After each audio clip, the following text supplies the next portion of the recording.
আসসালামু আলাইকুম। কেমন আছেন সবাই? আশা করি সবাই ভালো আছেন। আপনারা ইতিমধ্যে জেনেছেন যে আমরা এখানে কেন এসেছি। আমরা আজকে এসেছি এখানে একটা অফারে পুরস্কার বিতরণ করার জন্য। আপনারা সবাই জানেন যে এটা আরএফএল গ্রুপের একটা ব্র্যান্ডের নাম হলো ভিশন, যেটা আমরা ইলেকট্রনিক্স প্রোডাক্টটা বিক্রি করে থাকি। সারা বাংলাদেশ ব্যাপী আমাদের বিজনেস আছে, এটা তারই একটা শাখা। আপনারা জেনে আরো খুশি হবেন যে আমাদের টোটাল এখন পর্যন্ত 450 শোরুম আমাদের সারা বাংলাদেশে আছে। এইটা তার মধ্যে একটি। আমরা এই যে অফারটি চালিয়েছি, এটা গত বছরও চালিয়েছিলাম। এই অফার থেকে কিন্তু আমরা ভালো রেসপন্স পেয়েছি, কাস্টমাররা অনেকেই উপকৃত হয়েছে। মার্কেট থেকে আমরা নেগেটিভ পজিটিভ দুটোই পেয়েছি।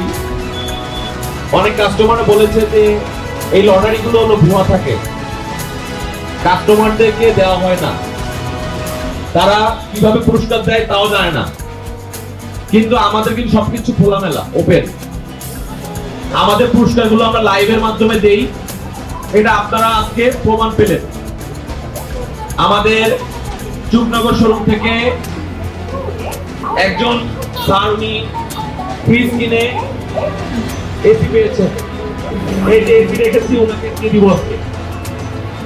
আমি একটু এই ক্ষেত্রে মঞ্চে আমি একটু আমন্ত্রণ করব আসলে যাকে উদ্দেশ্য করে আমাদের এই প্রোগ্রাম, সে দীপঙ্কর দা, তাই না? আমাদের সম্মানিত কাস্টমার স্যার, আমি একটু এই মুহূর্তে ওনার একটু ওপিনিয়নটা শুনতে যাচ্ছি।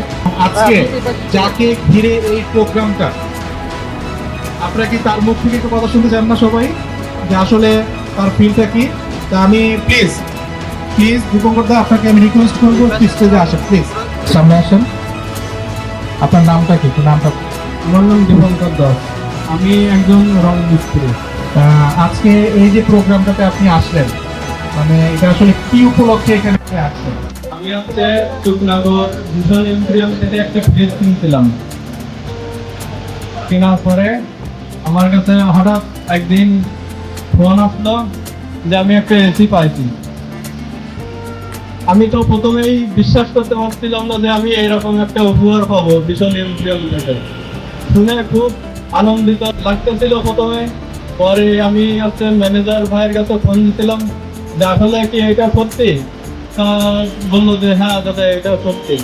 আমি শোরুমে এসে এইটা কনফার্ম হলাম। এর আগেও একটা টিভি কিনছিলাম আমি সেইখান থেকে 1-1.5 বছর আগে, এখনো কোনো সমস্যা দেখা দেয়নি। আসলে খুব সুন্দর একটা প্রোডাক্ট ভীষণ। ফ্রিজ কিনেছেন, তাই না? আচ্ছা, এখন এসি পাইলেন। আপনার ফ্যামিলিতে কে কে আছে? মা বাবা, আমার ওয়াইফ আছে। Very good. এসিটা আপনি কাকে দিতে চাচ্ছেন? এখন বাবা মায়ের ঘরেই দেবো আর কি।